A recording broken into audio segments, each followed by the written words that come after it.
Hi, my name is Wes. I am an alcoholic. We love you, Wes. Lots and lots and lots. And more countries. It works. Victoria told my story, so I guess I'm done. Some details. Yeah, it did all start in Texas. He hangs his head in mock shame. It started in Texas. It started in Texas. I was born in Austin, Texas. I got started on life a little ahead of when I was supposed to start on life. I was a couple of weeks premature, and I just made up for no lost time. Back in those days, I was born barely in the tail end of the 50s, and back in those days, there were baby books for women who were pregnant that said, the occasional cocktail wasn't a bad idea during pregnancy. I think my mother took that occasionally as occasionally, how many times a day is occasionally. And so I think I just came out of the chute, ready for alcohol, And I was from Texas, shoot, it's a rodeo, right? So anyway, I grew up in a family full of alcohol. That's what we did. We drank. It was our coping skills as a family consisted of say nothing. The less you said, the better off you were. The less trouble you ended up in. The less times you got hit. The less times bad things happened to you. And so I have developed a skill that was to serve me well in my alcoholic life, that mind-reading skill, where you just figure out in advance the lay of the land. Who is it that I need to be for you? Who is it that I need to be in this family? Who is it I need to be in the world? What version of me do I need to sell so I don't get hit, hurt, or otherwise abused? I learned that early on. It set me up perfect for drinking. I drank a couple of times before I was 18, but it was, the consequences of stepping out of line were pretty severe. I didn't want to get smacked. So I stayed pretty much in line until I was 18 years old. And in Texas in those days, you could drink at 18. And when I turned 18, it was legit, and I was off and running. And my family sent me a not-so-subtle hint. Around my senior year in high school, they moved into a place that had, I have a brother and sister, and it was my mother and father, my brother and sister and myself. They moved into a 2-bedroom apartment. They gave a bedroom to my brother and sister. They had a room for themselves, and they said, "We're not sure where you're going to sleep here." So my bedroom, my last half of my senior year, was this little walk-in closet, which worked great for somebody who liked to isolate, and could get dark in a hurry, and fit my mood on many an occasion. And so I moved out, basically. I got the hint, you need to go get your own place. So I moved out, and right after I graduated from high school, and shortly after that, within a few months of moving out from high school, I met Victoria. The year was 1977, the very year our speaker last night got sober, which is just awesome and amazing to me. And by the way, the speakers here I have laughed, I have cried, they have been great. This committee has done a great job, and I've heard a lot of great sobriety here. You guys have done awesome, and I know this is a lot of work. And thank you for having me here. So here I am. I've moved up. I've moved up from my walk-in closet to my little tiny apartment. I have it properly furnished. By properly furnished, I mean there is my guitar in the corner, an essential, my bed, and then my furniture consisted of long-neck beer bottle cases with, cloth thrown over them, because that's how I furnished my life. No food in the refrigerator, but lots of long-neck beer. And that was the deal, man. Long-neck beer. It was cheap. It was the nectar of the gods. It was what I was raised on. Literally, water was for washing your car. It wasn't for drinking the way I grew up. We had this theory when I grew up. My father had this theory. When I was 18, he takes me out, And I get that rite of passage into manhood in Texas in those days. And that rite for him anyway, and it was, we went to this restaurant that served alcohol. I had turned 18. And he goes, "Son, you're buying drinks for the whole family tonight." The whole family. It was kind of a group thing. And so we go up, and I got to buy the drinks. I just got ripped on my 18th birthday, and my dad was proud of me for that, man. That was the deal. I was in the club. I was a real man in Texas. I was 18. I spent the morning after my 18th birthday with one of those Class A hangovers, and it would not be my last. So what happened to me was this. I grew up in this environment where the theory had always been, when I was growing up, if you wanted a beer, you didn't have to sneak off and get beer. You could just go get one from the refrigerator. I could 14, 15, it didn't matter. The theory being that, if I didn't sneak around, I wouldn't become an alcoholic. Granted, this was alcoholics that were having this theory and were proposing it, but a little bit of the logic was a little twisted, but, it was go get a beer anytime you want, but you better not drink all my beer. Okay, so I stayed out of the beer refrigerator mostly until I could buy my own, and I met Victoria, and within a few months we were living together, and alcohol was the deal, and off I went. And I want to tell you about kind of how the outside of my life looked. This is how the outside of my life looked. At 18, I move out. I'm supporting myself on my own job. I'm supporting Victoria. I'm going to college, and I'm working a full-time job so I can pay for the rent and, of course, the furniture, the beer furniture. And so I'm doing this, and by the time I'm 24 years old, I'm the vice president of a $10 million company. Okay? So it's still working. Okay? But this is how I'm having to deal with it. Okay? I'm really driven. I'm go, go, go, go, go. That's me. I'm the Energizer Bunny, okay, especially in those days. I am one of those alcoholics who did a few other things than just alcohol. Me and Dr. Bob would have got along well. We mixed other things with our alcohol. He mixed other things with his alcohol. I mixed other things like, crystal meth and, cocaine and a little recreational marijuana with my alcohol. But as it so happened, I actually quit doing all of that stuff long before I got sober. And so what happens is this. I'm 24. I'm the vice president of this company. There's like 150 people that report to me. There's not like 150 people. There are 150 people that report to me. And I am terrified. Absolutely terrified. I know I am in over my head. I know I don't know what I'm doing. This is what my head's telling me.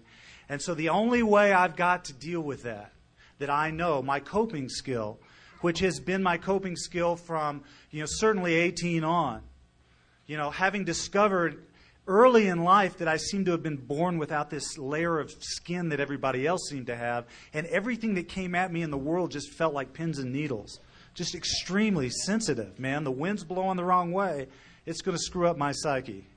And alcohol took that away, In this respect, I just didn't notice it so much anymore. It didn't matter to me which way the wind was blowing, Alcohol actually was a spiritual awakening for me. It was the wrong kind of spirits. It was distilled spirits, but it was a spiritual awakening. It just came in the bottle, okay? So what happens is I'm 24. I am getting plastered at lunch every day, drinking my standard lunch was 3 pitchers of beer. That was maintenance drinking. I would go get drunk, and then I would come back and make it through the rest of the day trying to manage this company. And about this time, I decided, boy, corporate life sucked. My opinion hasn't changed a whole lot in the ensuing years. And I left the corporate world and opened a recording studio in Austin, Texas, which is perfect because talk about drinking on the job. Just kind of was like, well, doesn't everybody? So I opened up this little recording studio in Austin, Texas by the University of Texas and proceeded to drink. Like the sign it says in a lot of the meetings, think. My motto was drink. We did have some very innovative concepts to deal with public intoxication, though. MAD was just getting started back in those days, and we were playing all the clubs, and MAD was Mothers Against Drunk Drivers. We came up with DAD, which was Drunks Against Drunk Drivers. The theory being that when you and your buddies were really getting drunk, you just keep them drinking until they pass out and then take their keys, and they weren't going to hurt anybody. We were very proud of this dad thing. Didn't catch on, but, we thought we were clever. So what happened is this. Had a recording studio. Everything's rolling along, eking out a living, putting bands on the radio, doing this kind of stuff. And I lost the lease on my recording studio and couldn't find another one. So now my way of making a living was gone. And I wasn't too thrilled with Austin anyway. And I decided, the problem with Austin is they just don't appreciate the genius that is me. They just don't get me, And so I'm going to take all this amazing talent and I'm going to move to a city of like 11 million people where surely I will stand out. And so we packed up our little tent. It was the grapes of wrath, man. Everything I could not ship via UPS to a little apartment we found in an area called Koreatown of Los Angeles. Later to be the scene of people standing on rooftops with semi-automatic weapons because the Rodney King riots broke out about 10 months after or about a year after we moved there. So we picked a great neighborhood to move into.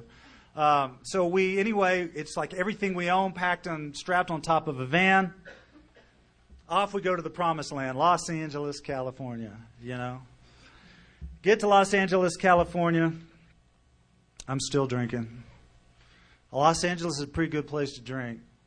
Started going to all the, got in with some people in the music business out there and started hanging out at the music business parties, which is just, it's a parallel universe that doesn't really have much bearing to our own.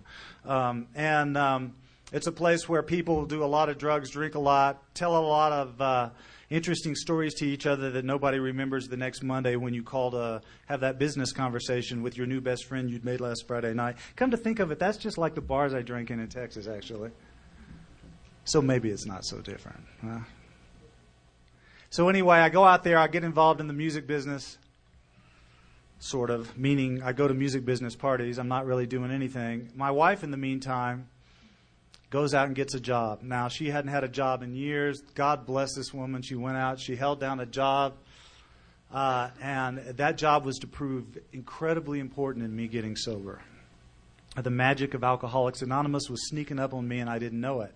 Now, back in Texas, I had had one important thing happen to me. I'd gone into a recording studio with this guy. And by the way, think about this for a minute. This is a measure of the insanity of someone like me. I am so raw and terrified of the world. I just want everybody to love me, right? And so what do I pick to do for a living? I'm going to go stand in front of people and try to entertain them. Where in a business where the entertainment business is all about hearing the word no, usually accompanied by you suck, okay? And so why I picked that to go heal me. Now I know why I picked that. I've done lots of inventory since then. But, I was going to make the whole world love me for what I thought I needed to be. Remember that mind-reading thing I was talking about earlier? It's that thing inside of me that said, I've got to spin up some version of me to sell to you that you're going to find acceptable. And please give me just enough clues with the way you look at me or something you say to me that I can stay one step ahead of you and figure it out. Because I'm just a sentence away from falling apart here, man. You got to give me just enough feedback so that I can know who I'm supposed to be so you'll care about me. Man, that is my alcoholism full blown. And no wonder I had to drink to deal with that. That's a miserable way to go through the world. Talk about living inside out. That's what I was doing. So I'm out there in L.A. My wife's got this job. She's working as a dental assistant in Beverly Hills, where all the fancy people go get their teeth fixed. And she's out there, and in the meantime, alcoholism had swallowed me whole. I was living in this little apartment in this questionable area. Let's just say none of the street signs were in English, so I couldn't read the local language. I don't read Korean so well. And so I discovered this store called Trader Joe's. It's a store they have out in California. Trader Joe's was perfect for an alcoholic. At the time, they sold like 14 bottles of wine for $8. I was home, and I got my wine and my beer, and I lived inside the bottle. And I was still doing work, but nobody was hearing it because I became too frightened to go out in the world. And, if you're going to do any kind of creative art for a living, if nobody sees it or hears it, you're going to have a hard time making a living. Just a tip for anybody considering that. And so I wasn't going very well because nobody was hearing or seeing what I was doing. I was locked in this apartment. So my wife she goes in and she's in the dental chair. And by the way, this is the what happened part of the story. So she goes in, she's in this dental chair. And this guy's laying down in the dental chair, and he's got an earring in his ear. And it's a circle with a triangle inside of it. And my wife and I, being students of all things metaphysical, but especially my wife, goes, I know what that is. And this guy goes, really, you know what that is? And she goes, yes, I know what that is. And he's like, and? And she goes, that's the sacred Tejas. And he's like, huh? The what? And he goes, yeah, it's the sacred Tejas, which in fact it is. It's, they say in the music business, amateurs borrow and professionals steal. So AA is another in the long line of societies and people seeking spirituality who have made use of that fine circle and triangle notion. And the notion behind it, which actually fits the conference just great, is that triangle pointing up into that circle is man seeking unity with God. And this guy, who happened to be this really, really famous songwriter, was this famous songwriter that I'd grown up seeing on TV, and she was working on him, and he was the one with the earring, right? His name was Paul W. And so Paul says to her, well, it may be the sacred Tejas, but to me, it's the symbol of this society that I belong to, this fellowship, that where we just help people stay sober and we don't drink one day at a time. And then he asked a question, and I was not in the room for this question. Now, this is an important part of the story, because all in our lives out there are things going on that are changing our lives, and we don't even know about it. And one of these days it's going to walk through the door and hit us. And that's what I've learned in Alcoholics Anonymous. I mean, Bill and Bob got together. That changed my life before my life ever got started, because it was waiting for me when I got here. And so she was sitting there, and this guy asked her a question, and I was not in the room, and that question changed my life. And that question was directed at her. And by the way, she was like Karen Allen in the original Indiana Jones, where in the beginning of the movie, Karen Allen drinks the bad guys under the table. She could go shot for shot with me or anybody. And so this guy says to her, do you have a drinking problem? And God bless her, she answered, no, but my husband does. She wasn't lying. And then she did something else. She played him a little cassette tape of this song demo I had worked up. And that proved to be very important about 3 hours later, because he asked for our home phone number. And so he leaves, and she calls me and says, hey, I met this guy, Paul, Paul W., and God, he's such a nice guy, and he listened to your music, and he really liked it, and he's like, and he wants to talk to you about something. About something. You guys know what's coming, right? So the phone rings, and so I know this has occurred, right? I know this meeting has taken place. So the phone rings in my little apartment, about 3 hours later, and I pick it up, and I hear this voice, hi, this is Paul W. And he says, my first reaction was to be a smartass. I'm going like, yeah, right, I'm Johnny Carson. Why is this guy calling me? But then I think it's a hoax. I think it's a joke, frankly, that somebody's pulling my chain.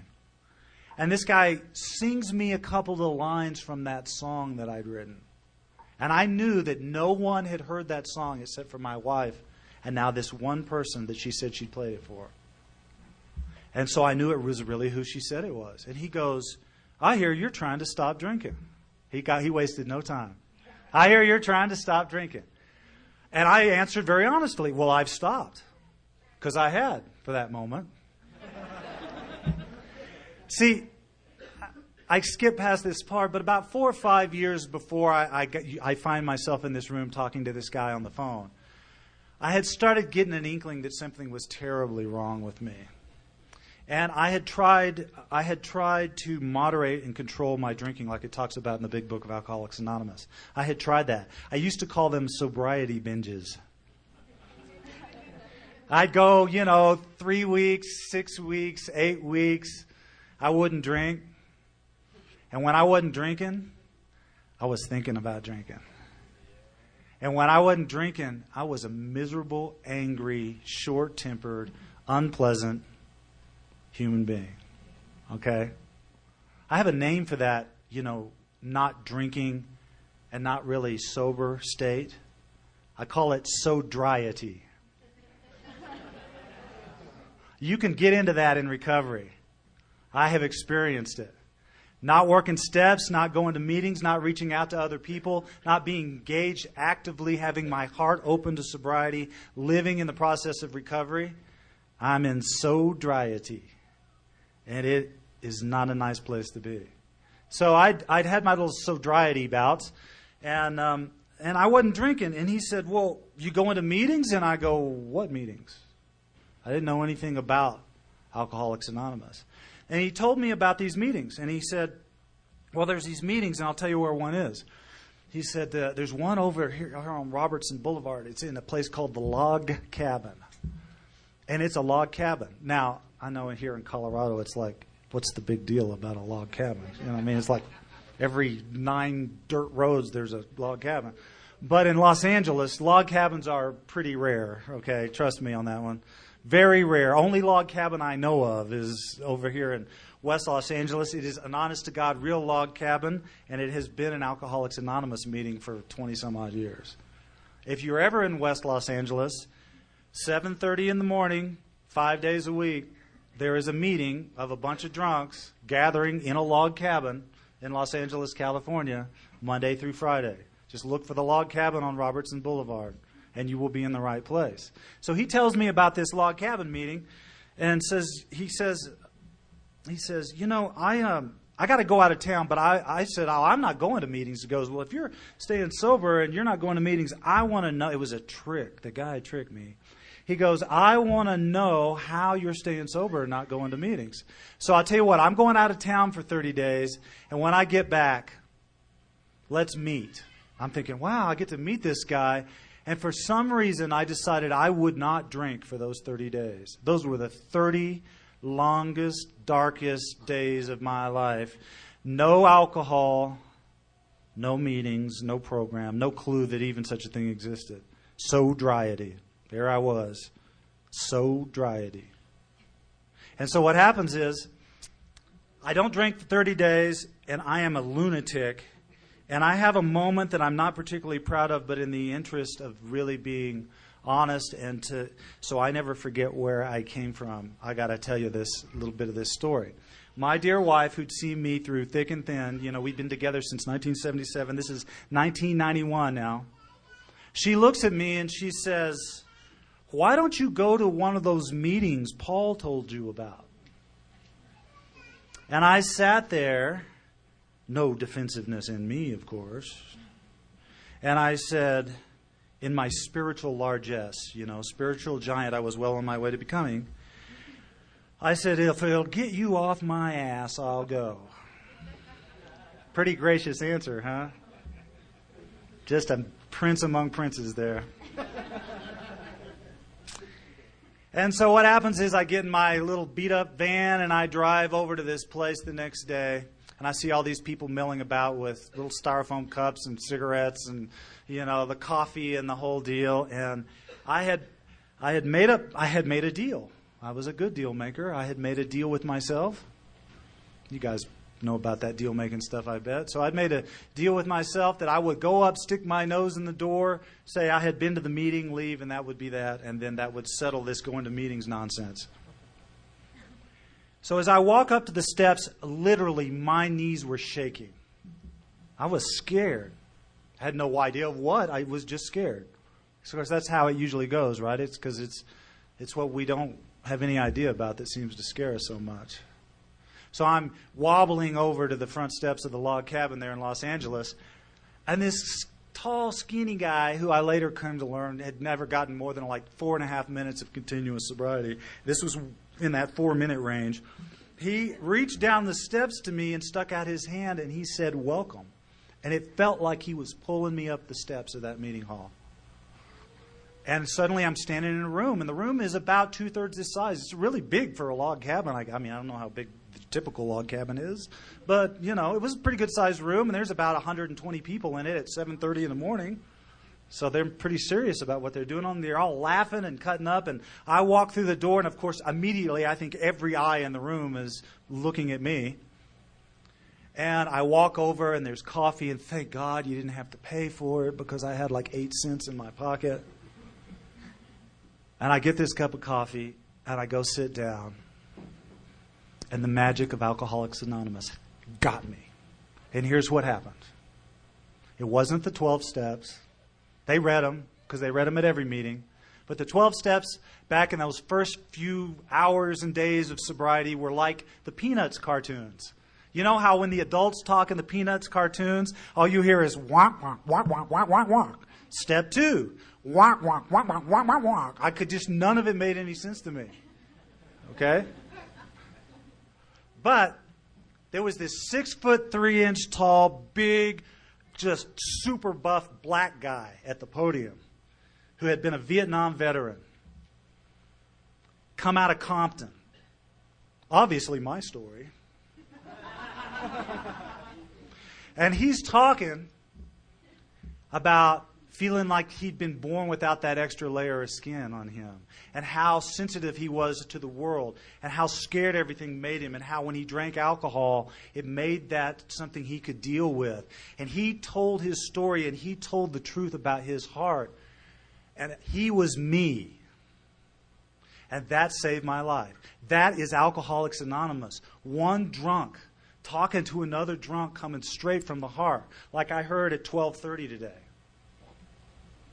And that saved me. That's what I wanted. I was like, man, this is great. I'm getting emotional just thinking back to it. I was like, wow, this is amazing. I've never seen anything like this before. So I got a book. They gave me one. They said, hey, you know, you don't have the money, just take the book. You can pay it back by coming back. And I'm like, deal. And I went home. And like the good alcoholic I am, I sat there. I heard him say, the program's in the first 164 pages. I was listening. And I went home that very first day. And between the time I got home and the time I went to pick Victoria up from her job, I read those first 164 pages. I read them, man. I'm like, I'm going to get this thing. Now, why? So I wouldn't have to ask anybody for help. That's the truth. I was going to read this thing, have it figured out. By the time I got to my second meeting, they were going to go, oh, yeah, step 7. I was going to go, I know all about step 7. Let me tell you about step 7. Because, see, that's my thing, you know. I don't want to be vulnerable. I don't want to show you my heart. I don't want to show you how broken I am. I don't want to be real. I'm supposed to be the mind reader. I'm the guy that's got to stay a step ahead so you can't hurt me. See, because you can't hurt me, I do all the damage to myself. It's a preemptive strike. I got the situation under control. I love the alcoholic's version of safety, you know. It's like, I don't want to let anybody in. They may hurt me. So I'm going to build up all these defenses, all these walls, okay? Because if you hurt me, I'm going to end up scared and alone. So once I get building all my fortress and all my perimeter and I don't let you in, what do I end up? Scared and alone. Perfect. And that's my alcoholic thinking. My version of safe gets me the result I'm the most afraid of getting. Crazy, man. So I had it all figured out by the second meeting. Paul came back. I met this guy. He became my sponsor. And off we went on the journey of the steps of Alcoholics Anonymous. In the time I have left to speak tonight, I want to talk about my journey in recovery. Because my life in recovery has been everything I dreamed about in life, though it looked nothing like any of the things I dreamed of. So when you hear people in recovery say to you, you know, if you make a list of all your dreams and X number of one day at a times down the road, you know, you'd have sold yourself short. That's my experience, but it's not my experience the way I thought it would be. Here's my experience. I can be just about as grandiose as they come. I mean, I did move to L.A. to be in the music business. That's a form of insanity unto itself. Okay? There's probably a program for it. But anyway, here's what I find now, standing here in this room talking to you. I had a list of all these things I thought I needed for my life to be good. And what that list really was a list of all the things I thought I needed so that I could feel the way I needed to feel in this world. To feel safe, to feel whole, to feel a part of something. I had this list of things I thought I needed. And that list of things I thought I needed was wrong. Because it was based on my alcoholic thinking. It was based on trying to pretend to be something that I thought I had to be in order to have you accept me.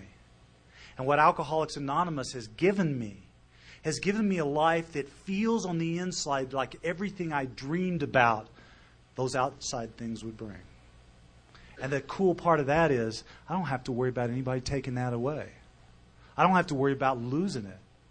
I can only forfeit it by going into sobriety or relapse rather than working my program. And I'm a big believer in the steps of Alcoholics Anonymous. I'm one of those people that likes to talk about the book. You know, where I got sober in L.A., it was like a CCPAW meeting. Man, we chanted. I love that. That just rocks. I love the energy in your fellowship. I am so grateful to have been invited to come and experience this, you know. Where I got sober, that's what we did. We chanted, we cut up, we had our little posses, everybody hung together. I'm still hanging with those people. They've scattered all over the country into Europe and to New Zealand and you name it. And I have Skype. I mean, I see people online.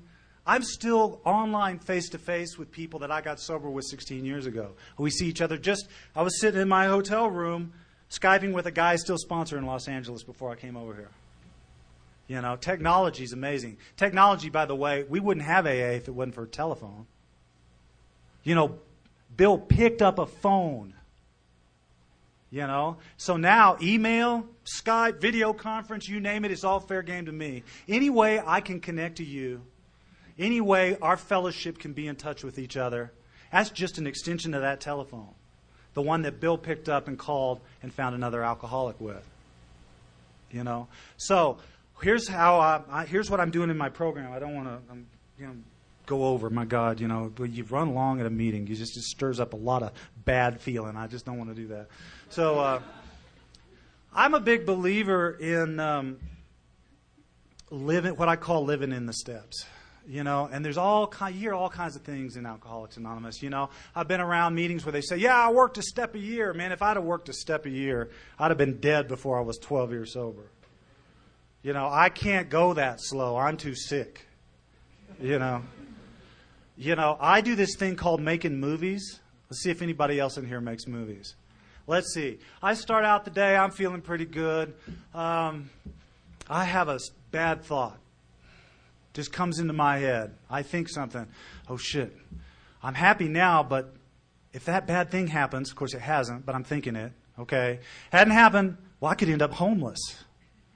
Now, I'm driving my car from my house to my job, but already I'm 14 blocks from home and I'm homeless in my head, okay? I can go from perfectly serene, content, walking hand in hand with the big amigo, to homeless in my head in, 90 seconds. Making movies. They start out Bambi, they end up Amityville Horror. So I got to watch that movie making thing. The way I do that is I believe I had a great experience when I was about 2 years sober, in fact. Two, if I can count. All right, and I'm sitting in a meeting in that very log cabin. And this guy comes in, he kind of talked like this. He sounded like he's from Texas. He was not, but it made me feel like home, you know. And he said, okay, if you want what we have. And then he stopped. We were like, that's a trick, right? He goes, if you want what we have. And then he said what I'm about to say to you. What do we have?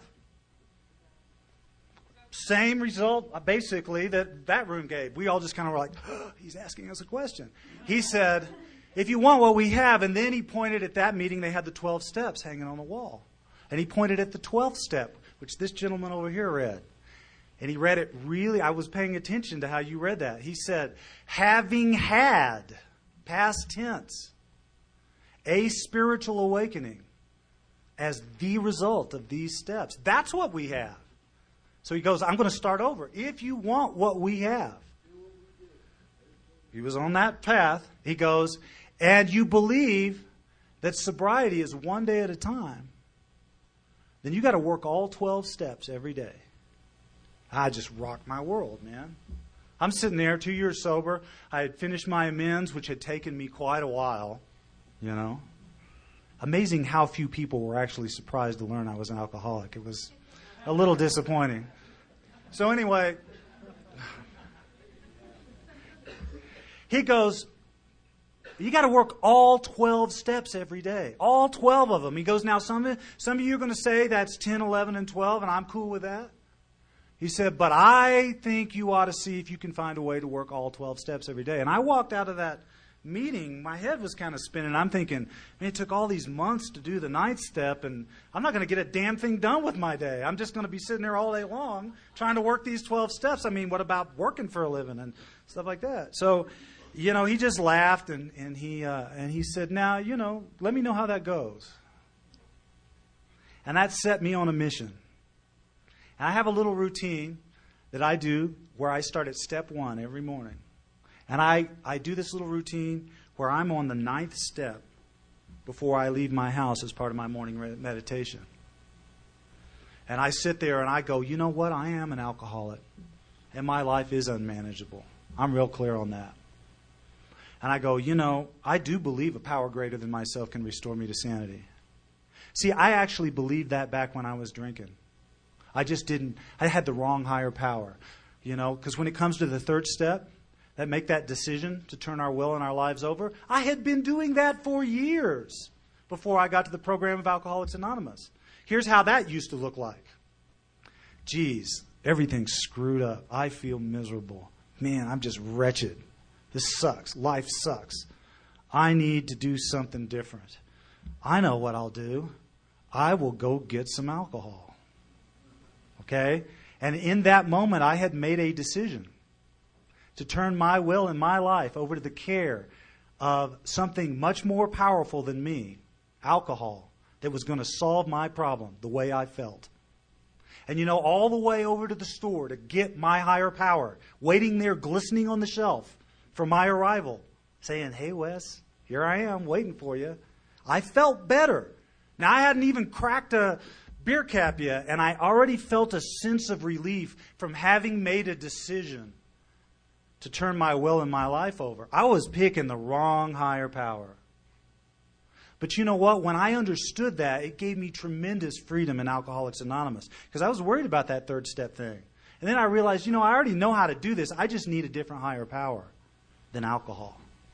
And so in the morning, I sit there, and I have a very casual relationship with my higher power.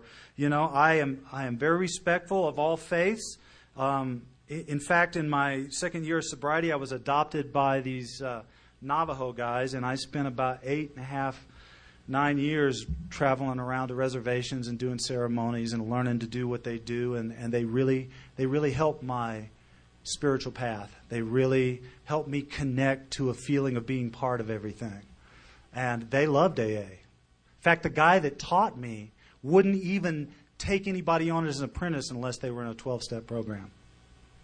He said, because spirituality is big, man, and the 12 steps give you a way to live in it, not just pay lip service to it. And you know what? The 12 steps are a way to live in spirituality, in my experience. You know, they have taught me a very important thing, that when I am in a state of dis-ease, when I am feeling separated from you or from the world or from my higher power, and this is real important. You hear the term sobriety. You'll hear that in meetings.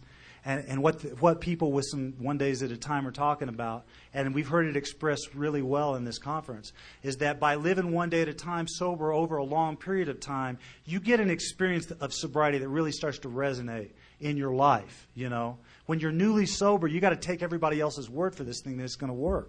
You've been sober a while, you know it works, you've lived it, okay? But here's the thing about sobriety, and this is what I have learned.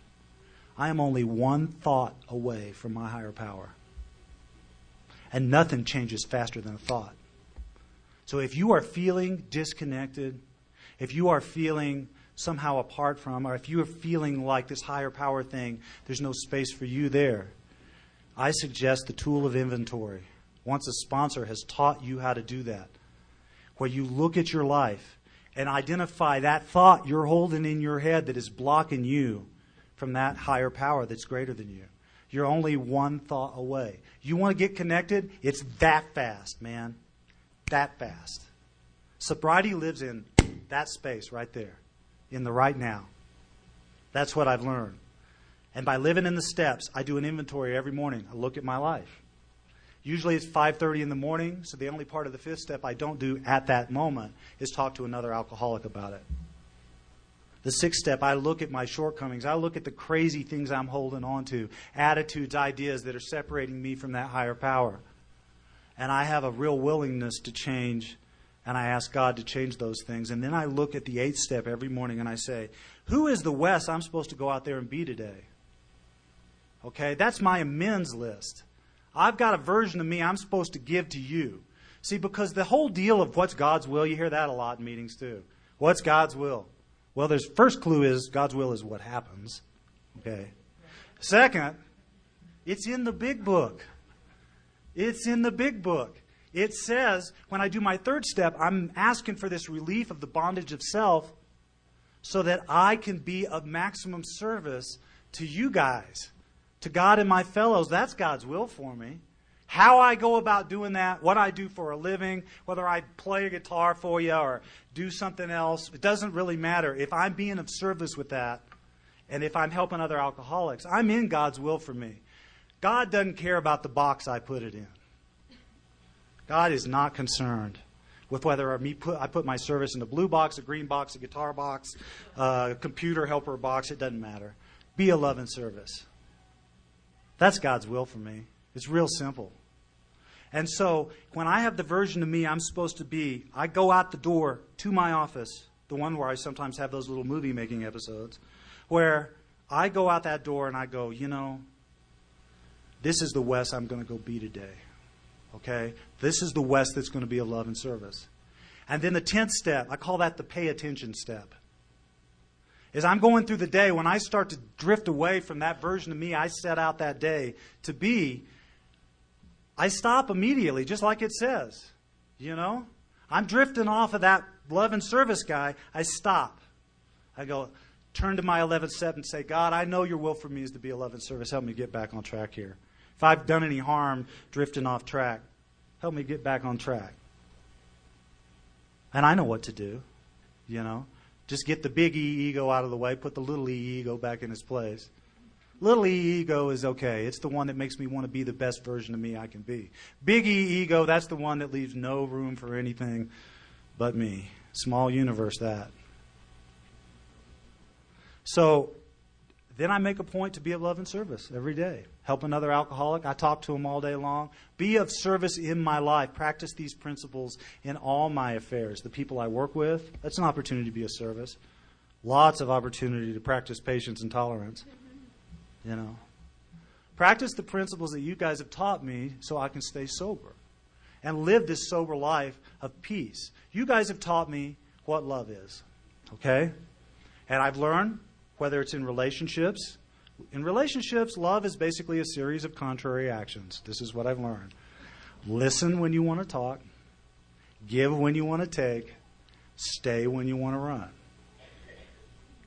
I've also found in life that if you take gratitude, forgiveness is big, man. forgiveness.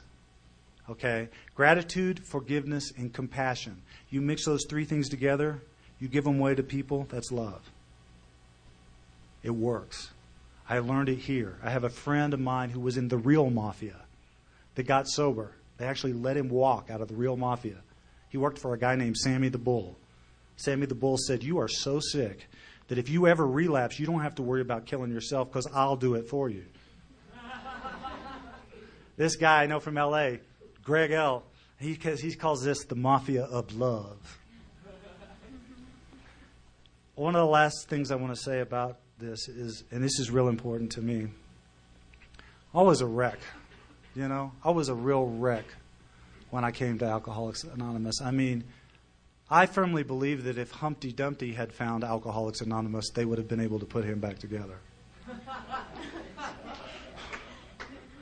Because that's the magic of Alcoholics Anonymous. And I'm a big believer in celebrating your sobriety. That's why I love this fellowship here. Because you guys are celebrating. I do not believe in Eeyore sobriety. You guys know who Eeyore is? The guy, that little donkey from Winnie the Pooh? Eeyore, I'm sober. I just don't drink no matter what. I'm fired up for that. Yeah, I get it. We don't drink no matter what. But I want a life I can live flat out, full speed, and have some fun with. I've had fabulous failures in my life in Alcoholics Anonymous. And Alcoholics Anonymous didn't care. They're like, "Hey, glad you're still sober." Look, I'm the guy who thought it was a good idea in 1998 to put Culture Club, Human League, and Howard Jones on the road together. You know what? I found out the answer to the musical question, do you really want to hurt me? Oh, very much so, we want to hurt you. It was a nightmare. I did it sober. It failed miserably. But I learned a lot. I learned how to be sober through my bright ideas. I learned how to be sober through my movie making. I learned how to be sober through living life and taking chances. In my experience with sobriety, I have not been able to sit still and figure out in advance how it's going to be. I've had to go out and do life and let it show me what it is. I'm finding that's the best way to go. Get out there, get your shoes dirty. Well, you will tonight, I guess, up the hill there.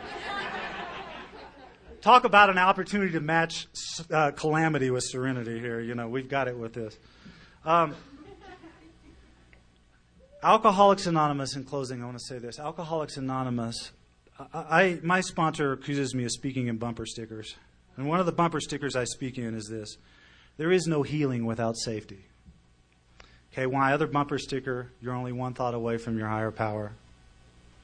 Beware of sobriety. And there is no healing without safety. The world was a very dangerous place for me until I came to Alcoholics Anonymous, which was a safe place for me.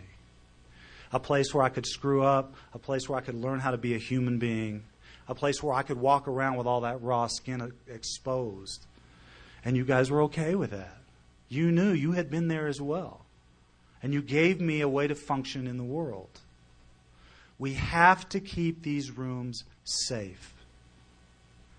When we start telling stories about each other, and some of it's just good-natured fun, and I know that, but we've got to keep the spirit of safety in these rooms.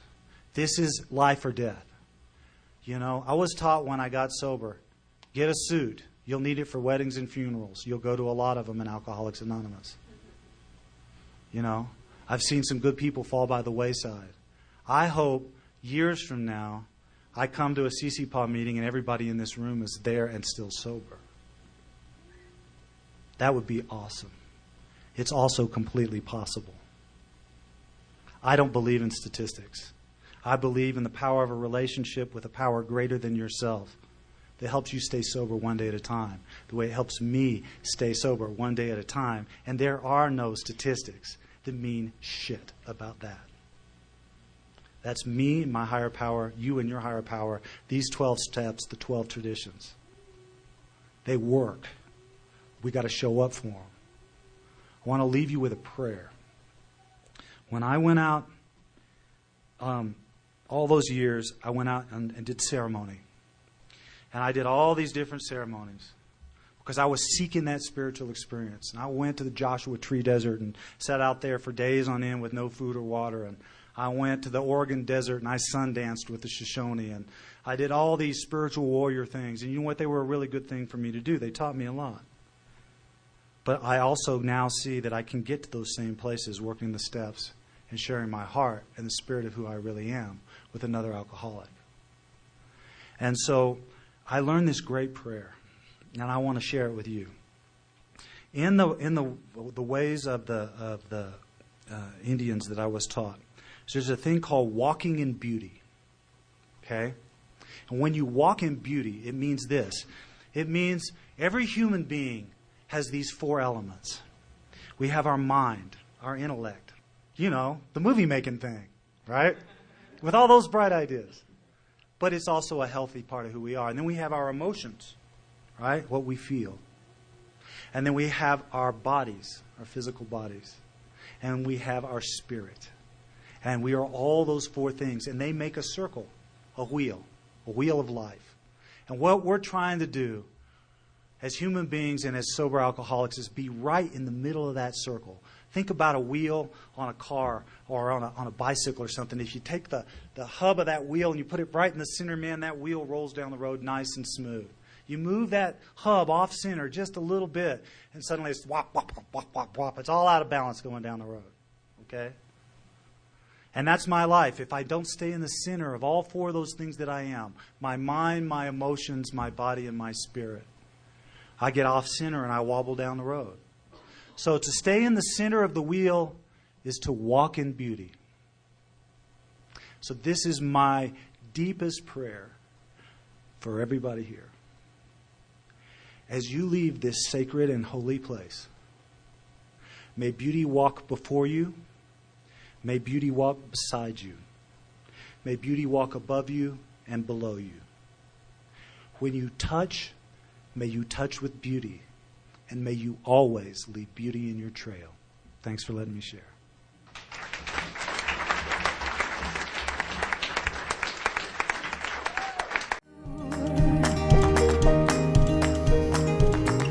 I have always been afraid of changes, but you show me life is full of faces.